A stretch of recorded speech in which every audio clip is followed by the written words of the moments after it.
संसारी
जे अंग दया दयावंत जे अंतरी दयावंत जे अंतरी उपकार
आले घर जाओ वैकुंठी आले घर जाओ वैकुंठी घर जाओ वैकुंठी घर जाओ वैकुंठी आले घर जाओ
धन्यते संसारी धन्यते संसारी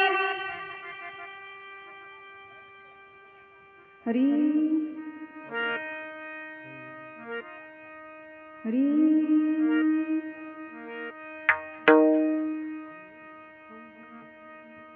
धन्यते संसारी दयावंत जे अंतरी येथे उपकारासाठी आले घर जा वैकुंठी लटके वचन नाही देही उदासीन येथे उपकारासाठी आले गरजा वैकुंठी मधुरावाणी होटी तुका म्हणे वाव पोटी येथे उपकारासाठी आले गरजा वैकुंठी विठ्ठल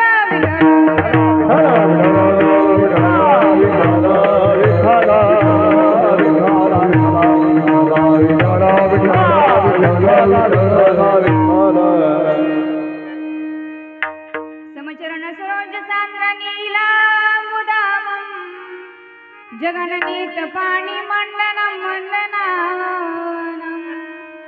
तरुण तुलसी माला कंदरम कंजनेत्रम सदैव लवलहासं विठ्ठलं चिंतया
बाबाजी सद्गुरु दास तुका कलावज्ञ जीवो दरार्तावतारम कलाकांक तेजोदिका मोदिवक्रम कलानीशवादापनोदारिदक्षम समाधिस्थ मूर्तिं भजे ज्ञानदेव नमो ज्ञानेश्वर नमो ज्ञानेश्वर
जिथे योग विद्येस सामर्थ्य येते, जिथे मानवाला मिळे मोक्ष गाथा, तुझ्या पायरीसी सदा नम्र माता.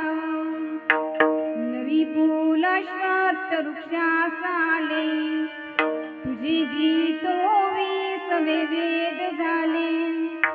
तुझ्या शब्द शब्दात सायुजनाथा, तुझ्या पायरीसी सदा नम्र माता. तुझ्या मंदिरी आर्त जीवास तृप्ती, तुझ्या दर्शनी लोक स्वानंद गीती. श्रुती धन्य झाल्या तुझे गीत गाता, तुझ्या पायरीसी सदा नम्र माता. विश्वाचा तो गुरु विश्वाचा गुरु विश्वाचा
विश्रांती पावलो सांभाळात तरी, वाढवी अंतरी प्रेम सुख. धन्य ते संसारी दयावंत जे अंतरी, येथे उपकारासाठी आली गरजा वैकुंठी. अखिल कोट ब्रह्मांड नायक पंढरीश पांडुरंग परमात्मा माऊली महावैष्णव ज्ञानोबा कृपाश्रवण प्रस्तुत प्राप्त प्रसंगी प्राप्त स्थळे निवडलेला अभंग. पंचम वेद पंचम अवतारी, जगाच्या कल्याणा संतांच्या विभूती असा ज्यांचा अधिकार, असे अधिकार संपन्न देऊचे मालक जगद्गुरु तुकोबरा यांचा 4 चरणांचा आणि संसारी व्यक्तींना धन्यता प्राप्त देणारा संतप प्रकरणातील आजचा अभंग चिंतनासाठी निवडला. विठ्ठल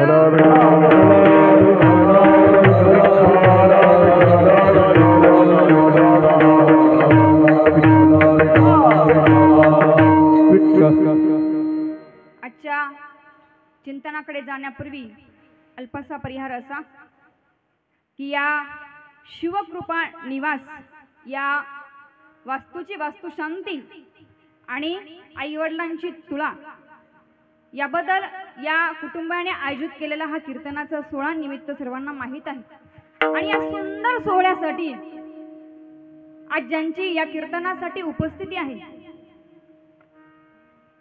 ते म्हणजे अनेक गुणीजन वर्ग. तसं बघितलं तर बघा, एखाद्या सुगारणीला स्वयंपाक जर करायचं म्हटलं तर 3 गोष्टींची आवश्यकता असते. काय? अन्न, अग्नी आणि पाणी. या 3 गोष्टींशिवाय ती स्वयंपाक करू शकत नाही, ती कितीही चांगली सुगारीण असू दे. तसंच प्रवचन करता प्रवचन एकट्याने करू शकतो, पण कीर्तन मात्र एकटा करू शकत नाही. त्याला अनेक गुणीजनांची साथ हवी असतेच. मग या ठिकाणी सुंदर असं रंगमंच, या ठिकाणी सुंदर असे गुणीजन वर्ग या ठिकाणी उपस्थित आहे. आमचे गायनाचार्य, महाराष्ट्राचं नाशिक जिल्ह्याचं वैभव, संगीत अलंकार आमचे ऋषिकेशजी महाराज नवले, त्याचप्रमाणे गायनाचार्य भाऊसाहेब महाराज बोराडे, गायनाचार्य कैलास महाराज इंगळे, त्याचप्रमाणे आमचे राजू महाराज काळे, त्याचप्रमाणे आमचे हरळे महाराज, हार्मोनियम वादक आमचे बंधू चंद्रकांत मोरे, त्याचप्रमाणे विनेकरी आणि आजचा आमचा सर्वांचा योग या ठिकाणी आला असं मला म्हणावं लागेल, कारण ज्यांची प्रमुख उपस्थिती या कार्यक्रमाला आहे ते महाराष्ट्राचे मृदुंगाचार्य मृदुंगमणी विकास महाराज बेलवकर या ठिकाणी उपस्थित आहेत. त्यांचे मनापासून धन्यवाद. जोरदार टाळ्या त्यांच्यासाठी होत. या सर्वांची उपस्थिती आहेच, नुसते एवढे असू नाही चालत, ऐकायला कोणीतरी पाहिजे. म्हणून ऐकणारे सर्व सगळे सोयरे मित्रमंडळी मोठ्या संख्येने या ठिकाणी उपस्थित आहेत. तुम्हा सर्वांच्या या ठिकाणी मनपूर्वक धन्यवाद. विठ्ठल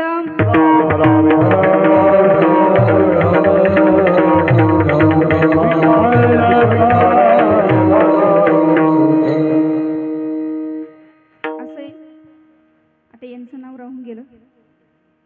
जे कीर्तनकाराच्या पोटात असतं ते यांच्या पोटात असतं, यांच्या ओटावर असतं ते आमच्या दादांच्या बोटावर असतं, आणि यांना सगळ्यांना जुळवून आणणारं इकडं असतं. एक बिघडलं हे सगळ्यांचं पाणीच झालं. म्हणून त्यांचेही मनपूर्वक अभिनंदन. या ठिकाणी सर्वांची उपस्थिती आणि गोड असा सोहळा या ठिकाणी आपण बघतोय. आणि या सोहळ्यासाठी या वास्तुशांतीसाठी निवडलेला अभंग संत प्रकरणातील तुकाराम महाराजांच्या गाथेतील सुंदर असा चरणांचा अभंग आहे.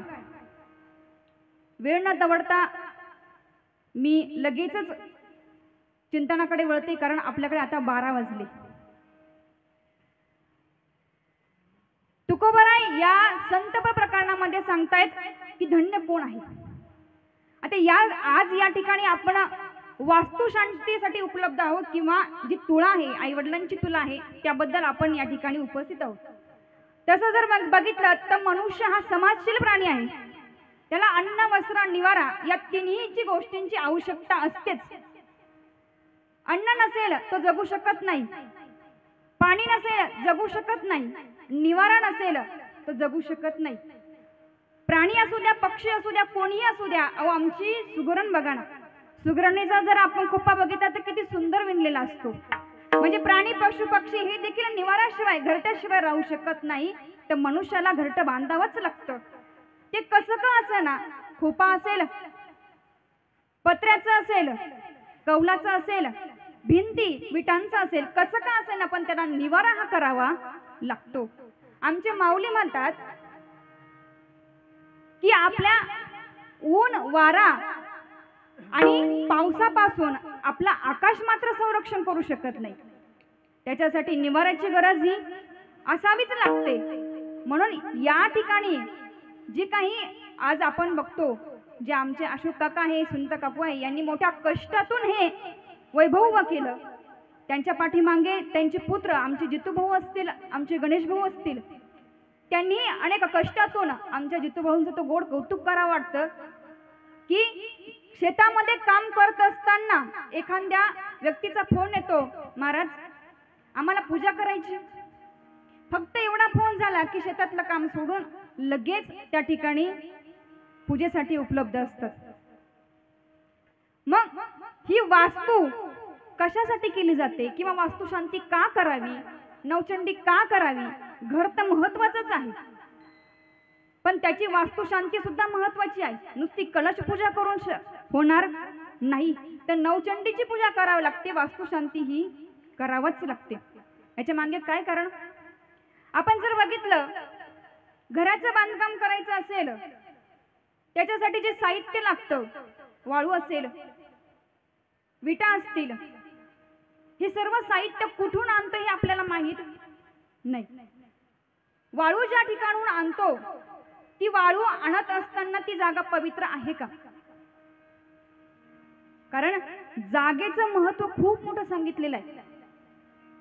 समजा त्या जागेवरून चालत असताना आपण कितीही सकारात्मक असू द्या, आपल्या मनात चांगले विचार असू द्या, पण त्या जागेवर गेल्यानंतर ज्या ठिकाणी जी जागा दोषयुक्त आहे त्या जागेवर गेल्यानंतर माणसाचे विचार आपसुकच नकारार्थी बनत असतात. सहज उदाहरण जर सांगून जायचं असेल तर रामायणातील कथा सर्वांना माहिती. प्रभू रामचंद्र, सीतामय्या आणि लक्ष्मणजी तिघही वनवासाला गेले. आणि जात असताना, प्रवास करत असताना, जंगलातून प्रवास करत असताना आता तिघही शुद्ध अंतकरणाची, सीतामैया ही शुद्ध अंतकरणाची आणि लक्ष्मणजी शुद्ध अंतकरणाचे. भगवान परमात्म्याचं काही विचारायचंच नाही. तिघांचंही शुद्ध अंतकरण आहे. पण एका अशा विशिष्ट जागेवर गेल्यानंतर सीतामैयांच्या मनामध्ये एक वाईट विचार आला की प्रभू रामचंद्रांना आणि फक्त मला जर वनवासाला पाठवलं, फक्त रामांना वनवासाला पाठवलं, तर लक्ष्मणजींचं काय काम? कदाचित यांच्या मनामध्ये असं असू शकतं की राम प्रभूंचं जर काही झालं तर सीतामैया माझी होऊ शकते. हा वाईट विचार सीतामैयांच्या मनामध्ये आला. फक्त सीतामैयांच्या मनामध्ये नाही आला, तो विचार लक्ष्मणजीच्या त्यांच्या देखील मनामध्ये आला. लक्ष्मणाला असं वाटलं, वनवास हा प्रभू रामचंद्रांना होता, तर माझं यायचं काय कारण? मी कशाला आलो? मला काय घेणं? म्हणजे हा वाईट विचार त्या ठिकाणी आला. आणि थोडंसं अंतर पुढे जाऊन एका साधूंचा, एका ऋषींचा आश्रम लागलं, पर्णकुटिका लागली. आणि त्या ठिकाणी गेल्यानंतर दोघांचे विचार, दोघांनाही पश्चाताप झाला का हा विचार आपल्या मनामध्ये का आला? पण प्रभू रामचंद्र अंतर्ज्ञानी होते. प्रभू रामचंद्रांना अंतरीच्या खुणा कळाल्या. तो भगवंत आहे, अंतरीच्या खुणा जाणत असतो. आणि भगवंताने बघितलं की यांच्या मनामध्ये, दोघांच्या मनामध्ये वाईट आलं. भगवंताने सांगितलं, तो तुमचा दोष नाही. तुम्ही ज्या जागेवरून चालत होता, ती सुंद उपसुंद नावाचा जे राक्षस होते, त्या दोघांमध्ये चाललेलं जे युद्ध होतं, जे भांडण होतं, त्या भांडणामुळे त्या जागेवर त्यांचं रक्त सांडलेलं होतं. म्हणून ती जागा अशुद्ध झालेली होती, दोषयुक्त झालेली होती. म्हणून तुमचे विचार त्या ठिकाणी असे झाले. चूक तुमची नाहीये. म्हणजे आपण कोणत्या जागेवर आहोत, आपण कितीही सकारात्मक असेल, पण ती जागा जर अपवित्र असेल तर आपले विचार नकारात्मक होत असतात. म्हणून आपल्याला या ठिकाणी बिल्डिंग बांधायची, घर बांधायचं, काही तुमच्या प्रारब्धानुसार, तुमच्या ऐपतीनुसार तुम्ही बांधू शकता. पण ते बांधत असताना ती जागा पवित्र आहे का? म्हणून ती अपवित्र जागा आपल्याला पवित्र करायची, म्हणून करायची. वास्तुशांती. विठ्ठल.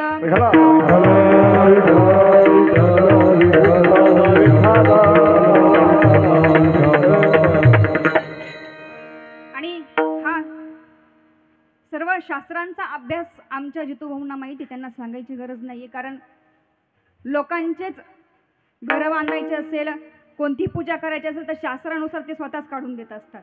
म्हणून त्यांना सांगायची गरज नाही.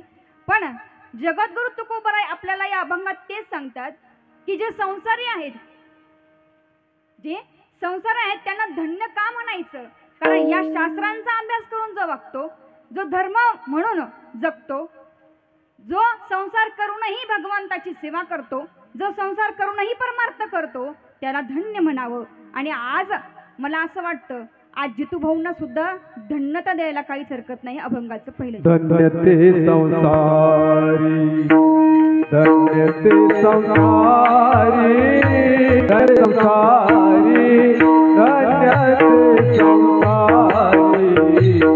धन्य ते संसारी, धन्य ते संसारी, धन्य ते संसारी, धन्य ते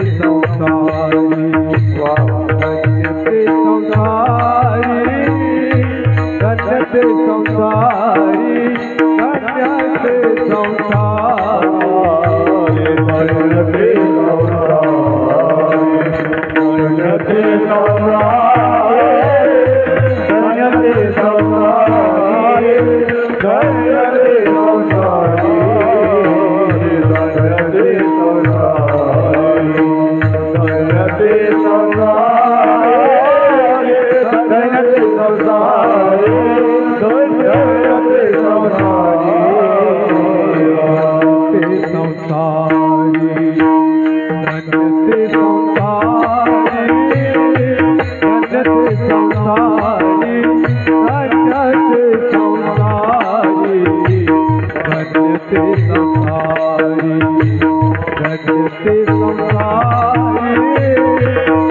ते संसारी,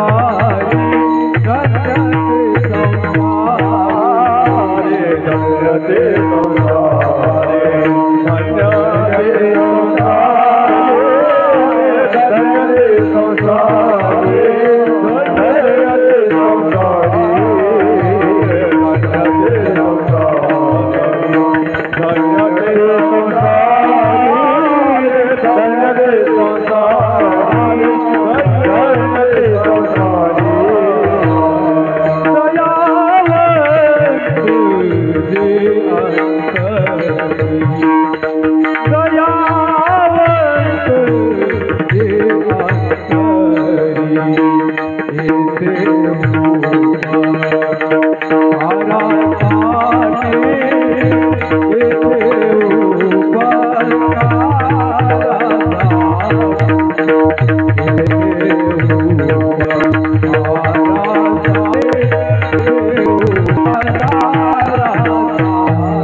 जे संसार करतात करतात देखील परमार्थ करतात, तुकोबराय त्यांना धन्यता प्राप्त करतात.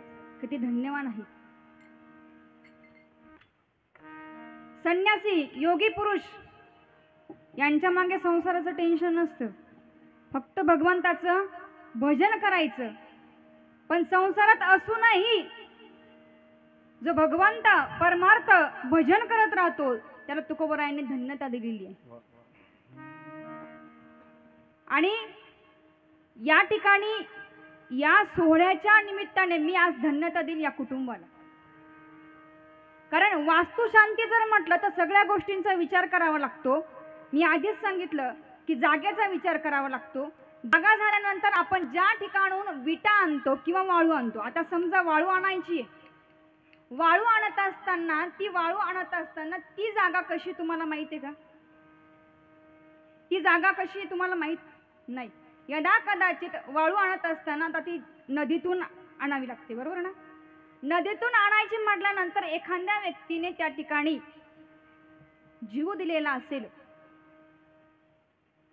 तर ती वाळू अपवित्र होत असते. आणि तीच वाळू आपण आपल्या घराला वापरतो. ती वाळू आपण वापरल्यानंतर किंवा विटा आणतो, विटा थापणारा जो मनुष्य असतो तो विटा थापत असताना त्याच्या मनामध्ये कोणते विचार चाललेले आहे हे आपल्याला माहिती आहे का?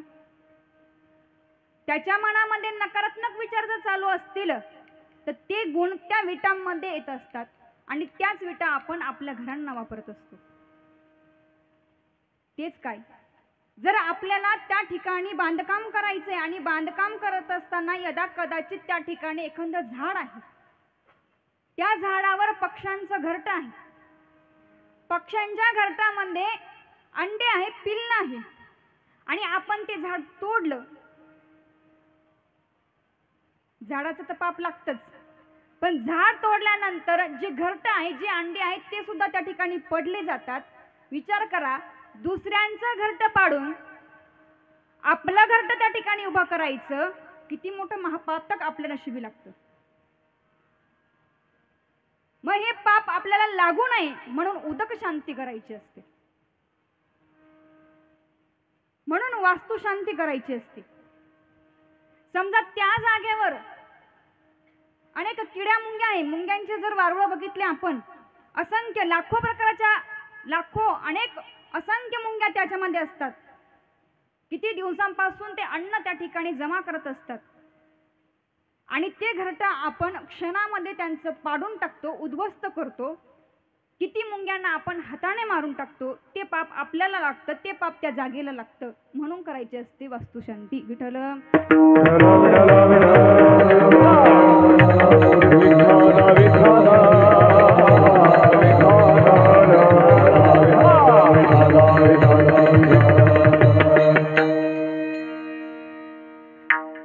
एक महत्वाचं कारण अजून उदक शांती किंवा एक महत्वाचं कारण म्हणजे वास्तुशांती किंवा नवचंडी याच्या मागे आहे. ज्या पूर्वजांनी ही जमीन आपल्यासाठी कमवून ठेवलेली आहे, त्या पूर्वजांचे कष्ट त्याच्या मागे आहे. तर ते पूर्वजांचे कष्ट त्याच्या मागे असल्या कारणाने, कारण रक्ताचं पाणी करून मोठ्या अडचणीतून पैसा जमा करून ती जमीन आपल्यासाठी तशीच ठेवलेली असते, विकलेली नसते. त्यांचे उपकार आपल्यावर असतात आणि त्यांच्या ऋणातून मुक्त व्हायचे म्हणून वास्तुशांतीला ज्यावेळेस नवचंडी आपण करतो किंवा वास्तूची जी पूजा करतो त्यावेळेस त्यांच्याकडून आपल्याला आशीर्वाद मागायचे असतात की गेलेले पूर्वज आम्हाला आशीर्वाद द्या, आमच्या कुटुंबाला आशीर्वाद द्या की या ठिकाणी या घरामध्ये आनंद आणि शांतता राहिली पाहिजे, म्हणून तुमचा आशीर्वाद या ठिकाणी महत्वाचा आहे म्हणून करायची असते वास्तुशांती. विठ्ठल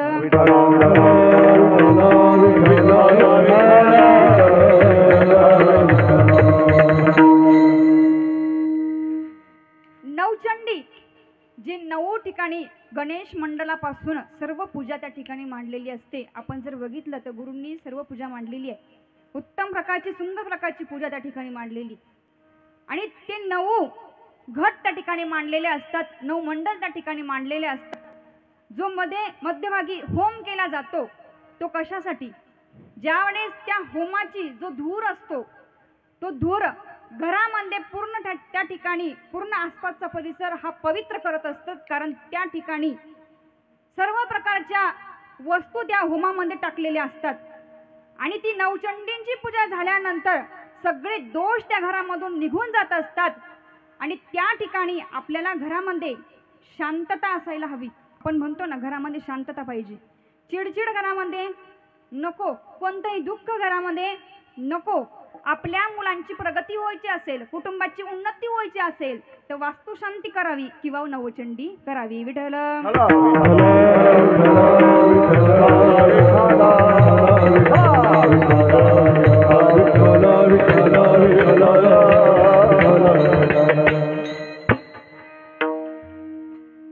आपण बघतो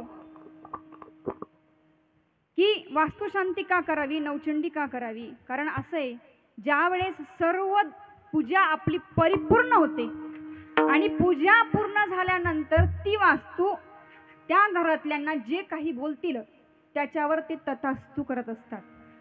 काय करत असतात, तथास्तु करत असतात. आपण घरामध्ये असल्यानंतर आता आमच्या महिला मंडळ आहे, कोणतं घर असं आहे की त्या घरामध्ये भांडण होत नाही, कोणतं घर असं आहे की भांडण होतच नाही, होतच सासू सासऱ्यांचं होईल, सासू सुनाचं होईल किंवा नवरा बायकोचं होईल, कोणाचं तरी भांडण हे होतच असतं. आणि आमच्या महिला मंडळांना खूप सवय असते, काय माझ्या आईवडिलांनी खूप शिकवलं आणि बंगला बांधून या बंगल्यावाल्याच्या हवाली केलं आणि मला फाशी दिलं म्हणतात ना महिला मंडळ. ती वास्तू काय म्हणत असते त्यावेळेस माहिती आहे का, तथास्तु. काय म्हणत असते, तथास्तु. मग आपण बोलत असताना त्या घरामध्ये विचार करून बोलायचे, कारण ती तथास्तु म्हणत असते. तथास्तु म्हणजे काय, हे होणारच, भांडणं होणारच, तुझं रडगाणं कायमचं चालू राहणारच. मग आपल्याला घरामध्ये शांतता राहायची असेल, आपल्या घराची उन्नती व्हायची असेल तर आपल्या घरामध्ये आपले विचार सकारात्मक असायला हवे, नकारात्मक नको. कारण वास्तू तथास्तु म्हणत असते. तिनं जर तथास्तु म्हटलं ना आपलं आयुष्यभर रडगाणं असंच चालू राहिलं तर ती कायमस्वरूपी आपल्याला तथास्तु म्हणत राहील आणि कायमस्वरूपी आपलं आयुष्यभर रडगाणं असंच चालू राहील. विठ्ठल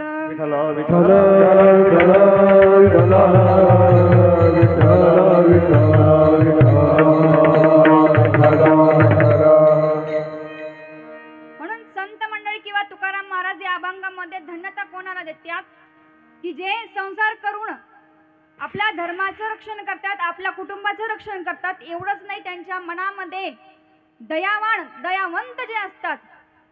दयावंत कोणाला म्हणावं, एखाद्याला दुःख झालं आणि आपल्या अंतःकरणामध्ये त्याचं दुःख पाहून आपल्यालाही हळहळ वाटणं, आपल्यालाही दुःख वाटणं. बघा, जर आपल्या हाताला जर चाकून जर कापलं तर 1 तासाने आपल्या डोळ्यात पाणी येतं. किती वेळाने, मला वाटतं झोपले का काय म्हणून 1 तासाने येताना डोळ्यात पाणी, किती वेळात, लगेच डोळ्यात पाणी येतं. का? कारण कापलेलं आहे. तसं दयावंत कुणाला म्हणावं? समोरच्याचं दुःख बघितल्यानंतर आपल्या अंतःकरणामध्ये दुःख निर्माण होतं, त्याला म्हणावं दयावंत. तुकाराम महाराज म्हणतात, संसारी जे आहे, जी धन्यता त्यांना प्राप्त केलेली आहे, ते संसारी कसे असावे? ते दयावंत असावे, दयावान नसावे. दयावान म्हणजे काय? वरचीवर दाखवणारे, ढोंगीपणा दाखवणारे, त्यांना दयावान. पण दयावंत कोण? ज्याच्या अंतःकरणामध्ये दुसऱ्याचं दुःख पाहून तळमळ होते, त्याला दयावंत म्हणावं. आणि तुकाराम महाराज त्यांना धन्यता प्राप्त करतात. धन्य ते संसारी. म्हणून या तुकाराम महाराज म्हणतात की आम्ही धन्य आहोत. आम्ही पण, संत मंडळी पण संसार केला ना. त्यांनी भजन करायला सांगितलं म्हणजे संसार सोडून द्या असं सांगितलं का? नाही, संसारही करायचा आणि भजन करावे वेळोवेळा, भजन करावे वेळोवेळा, भजन करावे वेळोवेळा, भजन करावे वेळोवेळा.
संसारी असावे, असुनी नसावे, भजन करावे वेळोवेळा. संसारामध्ये असावं कसं हो? जसा उंबऱ्यामध्ये दिवा प्रज्वलित केला तर त्याचा प्रकाश हा बाहेरही पडतो आणि आतही पडतो, तसं आपलं जीवन असावं. जीवन जगत असताना एका बाजूने संसारही करायचा आहे आणि एका बाजूने परमार्थही करायचा आहे. आमचे एकनाथ महाराज आणि गिरिजामाता बघितलं तर संसारही उत्तम होता आणि परमार्थही पराकोटीचा होता. म्हणून संसारात असून संसारही करायचा आणि भगवंताचं भजनही करायचंय. आणि हे भजन करण्यासाठी का करावं भजन, कशासाठी करावं भजन, हे सांगणारे संत या ठिकाणी अवतारित होता. अभंगाचं दुसरं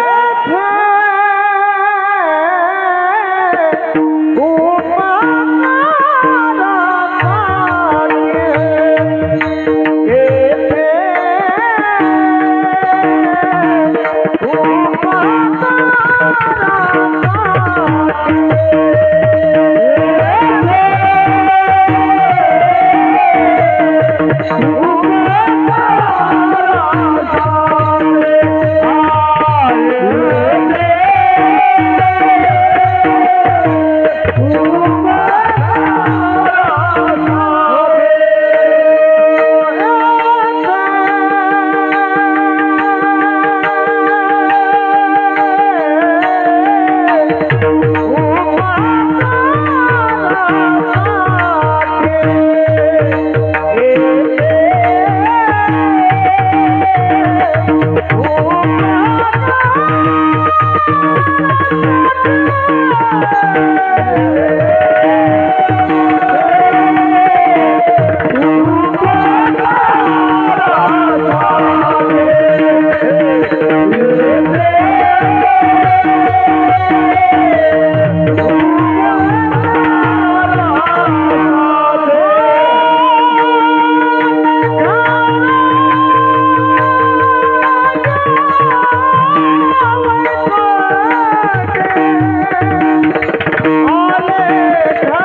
परोपकार करणारे, उपकार करणारे घटक अनेक आहेत. परोपकाराय वहंती नद्या, परोपकाराय फलंती वृक्षा, परोपकाराय दुहंती गावा, परोपकाराय इदं शरीरम. परोपकार करणाऱ्या, उपकार करणाऱ्या अनेक घटना आपल्याला निसर्गात, वस्तू निसर्गामध्ये आहेच. पण संत असे, संत हे अवताराला येत असतात. जीव हा जन्माला येत असतो, संतांचा अवतार होत असतो आणि भगवंताला आणावं लागतं. जीव जन्माला काय येतो? अगा कर्मी जी उरावे, ते सुख दुःखे फळावे, तया ते भोगायावे देह एका. त्याचं राहिलेलं कर्म मागचं फेडण्यासाठी केले कर्म झालं त्याचे भोग आले, केले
कर्म झालं त्याचे भोग आले, उपजले मेले ऐसे किती.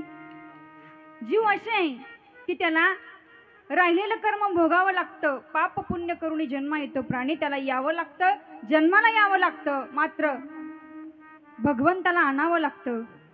ज्यावेळेस धर्म बुडत आहे, धर्म धोक्यामध्ये आहे, त्यावेळेस भगवंताची विनवणी करावी लागते, भगवंताला बोलवावं लागतं, भगवंताला प्रार्थना करावी लागते. आणि संतांना मात्र अवतार घ्यावा लागतो. का? जगाच्या कल्याणा संतांच्या विरोधी, जगाच्या कल्याणा संतांच्या विरोधी,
परोपकारी.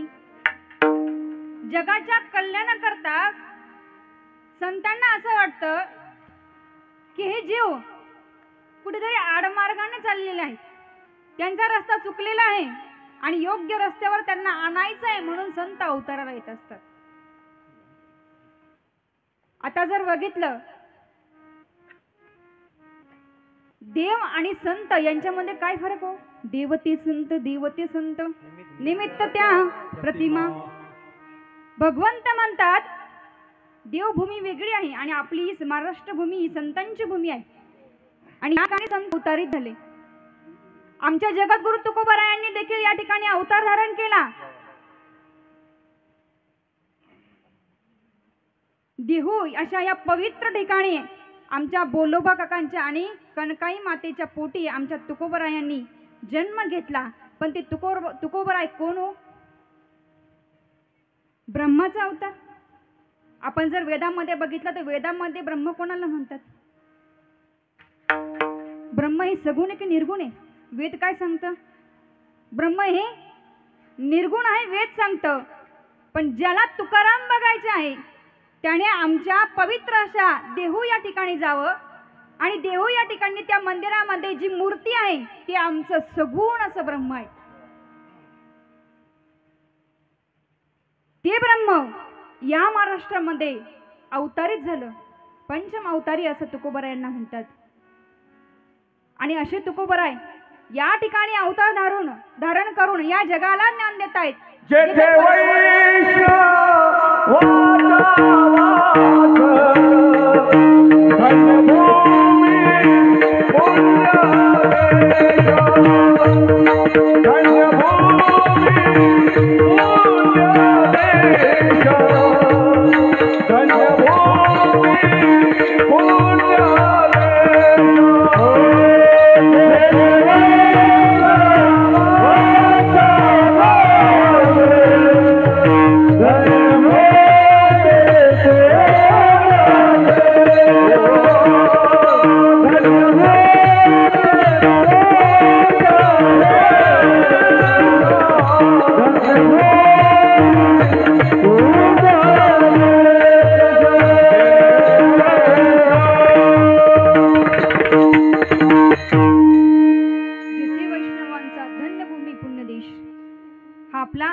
महाराष्ट्र ही संतांची भूमी आहे, पुण्यवान अशी भूमी आहे. आणि या महाराष्ट्रामध्ये संतांनी अवतार घ्यावं का? कारण हे जडजीव हे अडराणे चाललेले आहे, अडमार्गाने चाललेले आहेत, दुसऱ्या मार्गाने चाललेले आहेत. जिथे सुख पाहिजे ते सुख मिळवायचं सोडून ते फक्त गुंतून बसतायत.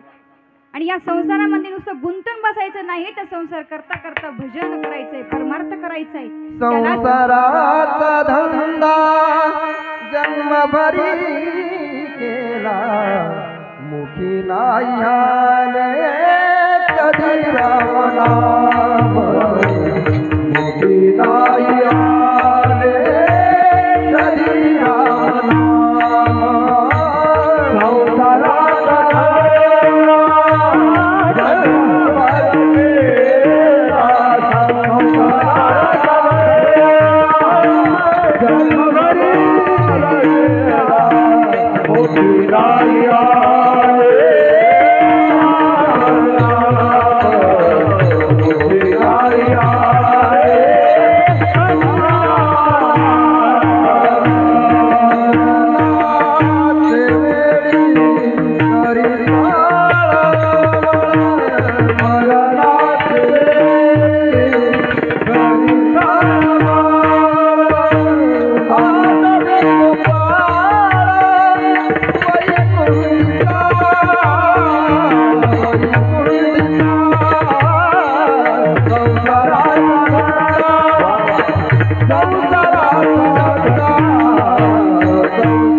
संसाराचा धंदा जन्मभरी केला, पण तरीही मुखामध्ये भगवंताचं नाम आलं नाही. तुकोबराय म्हणतात, धिग यांचं जिणं की ज्यांनी संसार करता करता भगवंताचं नाम घेतलेलं नाही. आमचे संत मंडळी म्हणतात की अशांना की ज्यांच्या मुखामध्ये भगवंताचं नाम नाही, त्या सटवीने 5व्या दिवशी का उचललं नाही?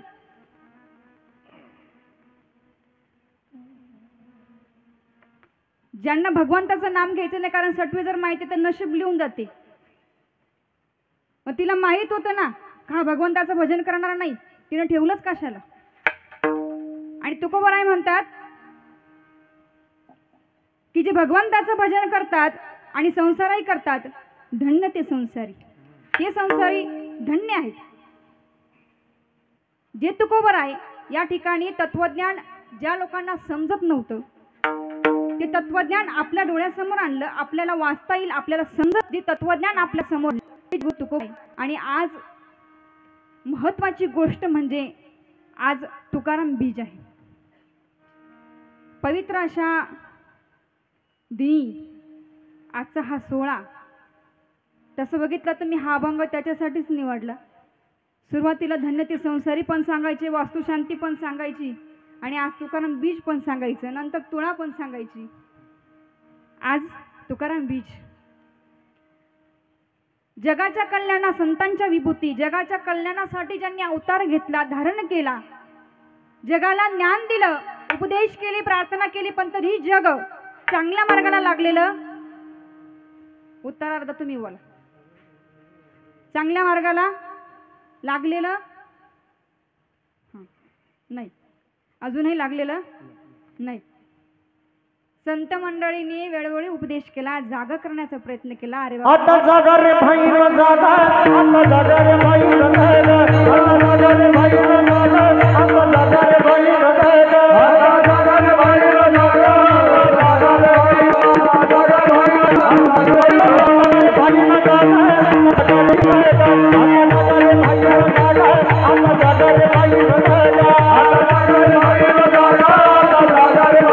नो जागा, आता जागा रे तुम्ही म्हणशाल आम्ही का झोपले ग,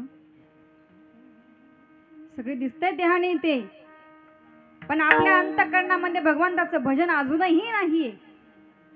म्हणून संत मंडळी विनवणी करतात, जागा करण्याचा प्रयत्न करतात. बहुत दिवसा फेरा आला या नगरा, नका घेऊ भार धर्म तोची सार. खूप दिवसानंतर हा जन्म मिळालेला आहे, सहजासहजी मिळाला नाही. याचं सार्थक करून घ्या, त्या भगवंताचं भजन करा. आणि ज्या घरामध्ये भगवंताचं भजन आहे, नामचिंतन आहे, त्या घरामध्ये आपसुकच सुख, शांतता आणि त्या घराची प्रगती होत असते. विठ्ठल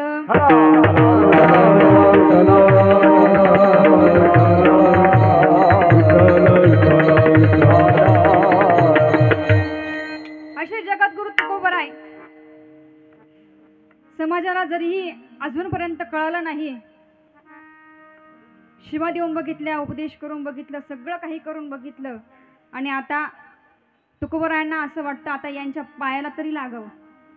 लागून या पाया विविध तुम्हाला, लागून या पाया विविध तुम्हाला, लागून या पाया विविध तुम्हाला, लागून या पाया विविध तुम्हाला, मुखी नाम विठ्ठल विठ्ठल विठ्ठल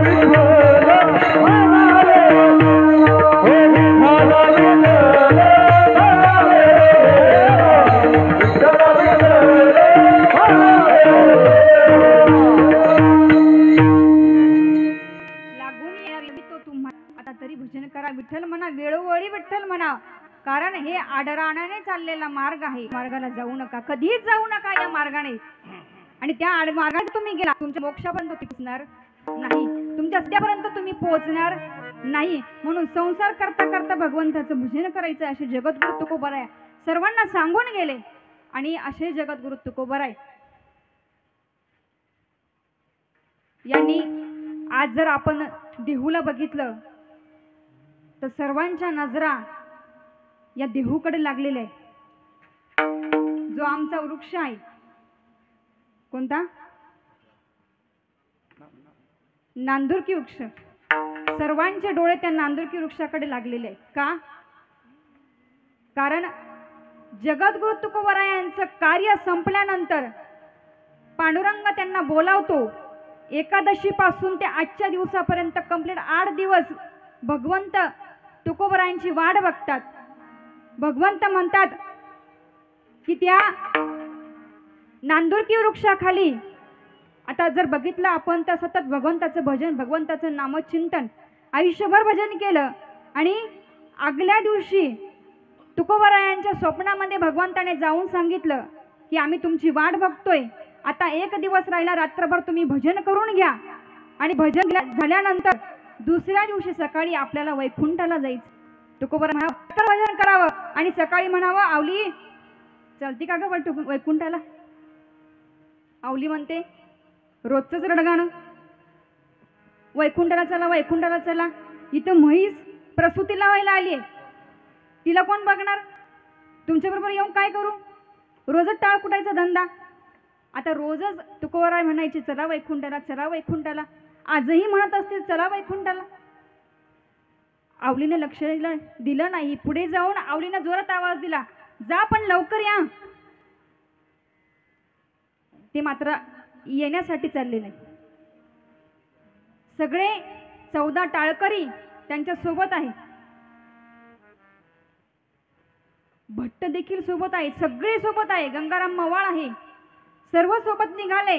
भजन नामस्मरण करत तल्लीन होऊन चाललेले आहेत आणि नांदुरकीच्या वृक्षाखाली बसले आणि त्या ठिकाणी नामस्मरण आणि भजन करू लागले.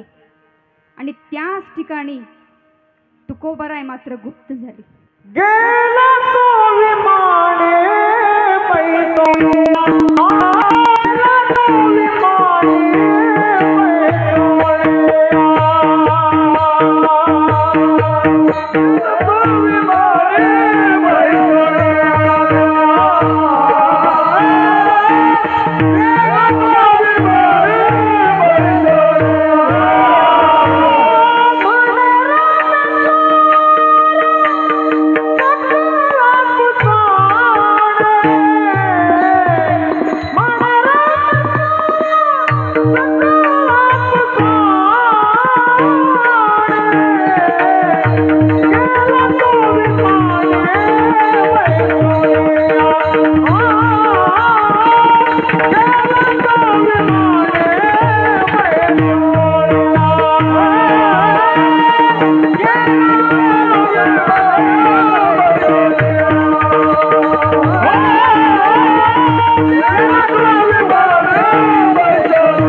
वैकुंठी श्रीरंग बोलावितो.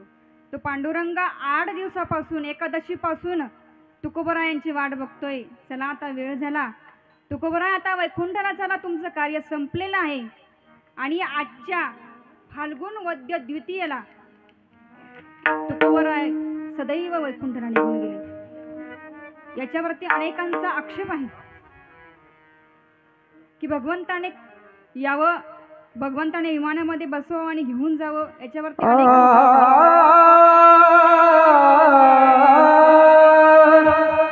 आम्ही जातो आमुच्या गावा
आज वेळ होतो तुमच्या कामी, आजपर्यंत तुमच्यासाठी मी जीवन जगलो, तुम्हाला चांगला मार्ग दाखवण्यासाठी मी या ठिकाणी अवतारित झालो. आज माझं कार्य संपलेलं आहे.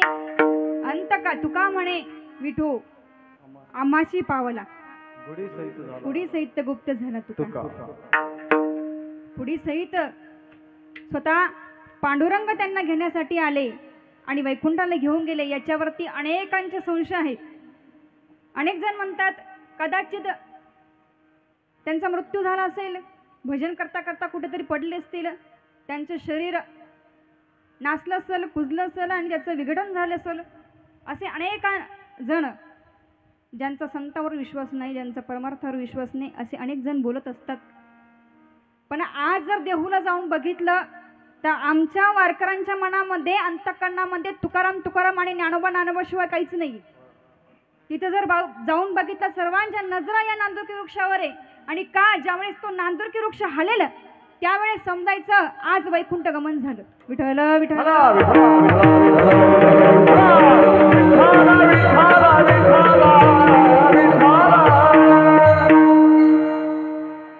असे तुकोबाराय या ठिकाणी अवतार धारण केला. जगाला मार्ग दाखवण्यासाठी, जगजीवांचा उद्धार करण्यासाठी संत अवतारित झाले.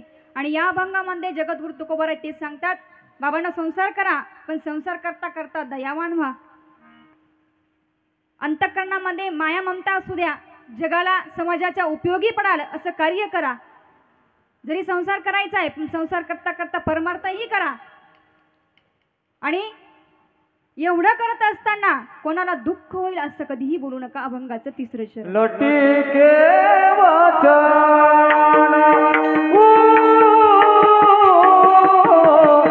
लटे के वचन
की जे दयावान आहेत, ज्यांच्या अंतःकरणात आहेत. एवढंच नाही, संसार करत असताना ज्यांच्या मुखामधून सोज्वळ अशी वाणी बाहेर निघते, कुणाला दुःख होणार नाही असं कधी त्यांचं बोलणंच नसतं. नाही तर काहींचं बोलणं आपल्याला माहित असतं. चांगलं जरी बोललं पण इतकं जोरात असतं की ते समोरच्याला असं वाटतं की आपल्यावर धावून येतं का काय, असं बोलणं असतं. पण असं बोलणं घरामध्ये बोलू नये. तुम्हाला आधीच सांगितलं, वास्तू काय म्हणते त्यातच तू. दुसऱ्यांना दुःख होईल असं कधी बोलू नये. आणि संसारिक व्यक्ती अशा असतात की ज्यांना धन्यता दिली, संसारी व्यक्ती अशा असतात की मुखाने सुंदर वाणी बोलत असतात, पोटामध्ये कसलाही भेद त्यांच्या मनामध्ये नसतो. आमचे असे अशोक काका आहे आणि आमच्या सुनता काकू आहे. त्यांचं वागणं, त्यांचं बोलणं जर आपण बघितलं तर एकदम सुंदर. आमची रोज सकाळी सकाळी भेट होत असते आणि भेट झाल्यानंतर रोज मला जय हरी असतो. रोज जे हरी कधीच टळत नाही. म्हणजे मुखामध्ये सोज्वळ वाणी असावी. मुखी अमृताची वाणी वाहे, मुखी अमृताची वाहे, मुखी अमृताची वाहे, मुखी अमृताची वाहे. देहात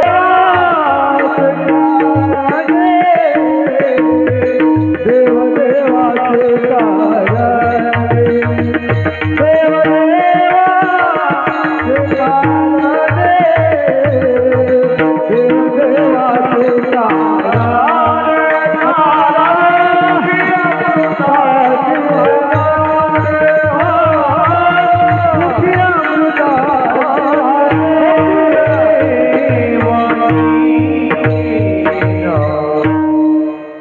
मुखामध्ये वाणी कशी असावी.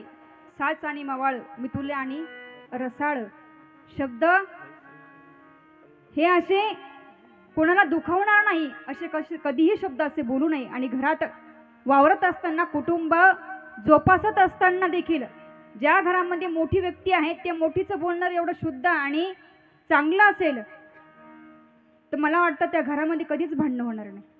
कारण कर्ता पुरुष जर गोड बोलणारा आणि चांगला असेल तर ते कुटुंब देखील चांगलं आणि संस्कारितच होत असतं. म्हणून वास्तू बांधायची म्हणजे नुसतं घर बांधायचं एवढं मर्यादित नाहीये. त्यामध्ये असणारे संस्कार, त्यामध्ये असणारं व्यक्तींचं बोलणं, या सर्व गोष्टी त्याला कारणीभूत आहे. आणि असेच आमचे अशोक काका आणि सुनीता काकू या काका आणि काकूंच्या एवढं मोठं ऋण या कुटुंबावर आहे. तसं आईवडिलांचं ऋण इतकं मोठं असतं, कितीही दान केलं तरीही आपले त्या दानातून आपण उतराई होऊ शकत नाही.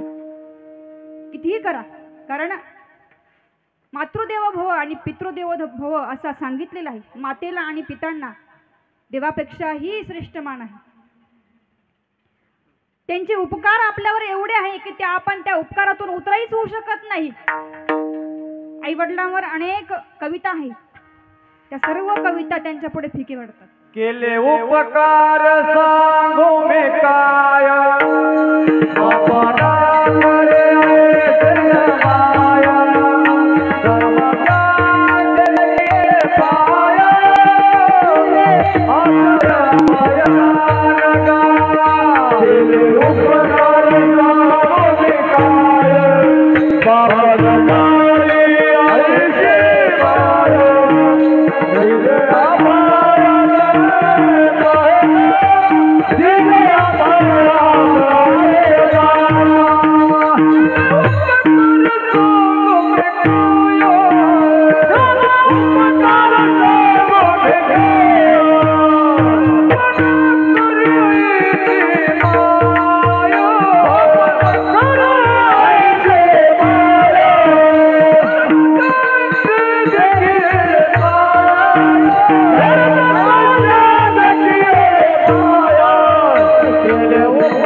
सांगू शकत नाही.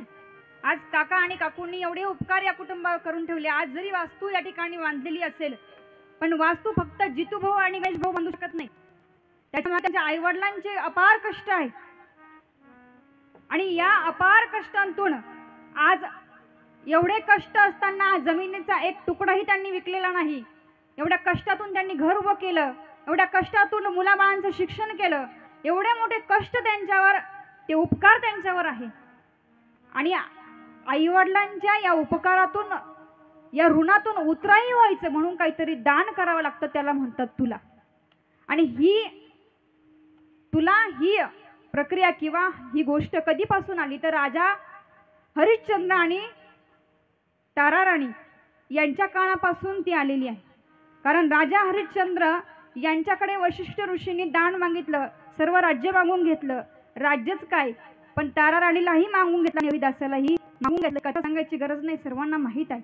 पण तेव्हापासून ही तुला आजपर्यंत टिकून आहे, आजपर्यंत चाललेली आहे. आणि आज या कुटुंबाचं गोड कौतुक करावं वाटतं की आपल्या आईवडिलांच्या पित्यार्थ या ठिकाणी ते धान्याची तुला करतायत. आणि तुला कशी असते धान्याची, गणेश भाऊ आणि आमच्या दोघी ताई यांनी थोडासा आपले उपकार या ठिकाणी आपल्या डोक्यावरचं वजन थोडंसं उतराई होईल यासाठी चाललेला हा त्यांचा प्रयत्न आणि चाललेलं हे दान, हे धान्याचं दान या ठिकाणी ते देत आहेत. आई वडिलांचे उपकार आपण बघतो, आईचे उपकार किती असतात. आई आपण म्हणतो दुधावरची साय असते, पण दूध तापवल्याशिवाय साय येत नाही. दूध तापवावं लागतं तेव्हा साय येते. म्हणजे साईची सुद्धा उपमा या ठिकाणी आईसाठी पडते. कितीही मोठा झाला तरीही तिचं प्रेम त्या लेकरावर असतंच. बापाला असं वाटतं माझा मुलगा माझ्यापेक्षा मोठा झाला पाहिजे. मी जे बघितलं नाही, जे जग बघितलं नाही, ते जग माझ्या लेकांनी बघावं, लेकरांनी बघावं. आणि आज खरंच त्यांचं कौतुक करावं वाटतं की त्यांना 2 पुत्र असे सोन्यासारखे, जे आमचे जितूभाऊ असतील, आमचे गणेश भाऊ असतील, 2 लेकी, सुंदर असा कुटुंब त्यांचं आहे. सुंदर असा या ठिकाणी सोहळा, आज त्यांचे उपकार आणि या उपकारातून आज त्यांना उतराई व्हायचे. आपण भगवंताचं भजन करूया.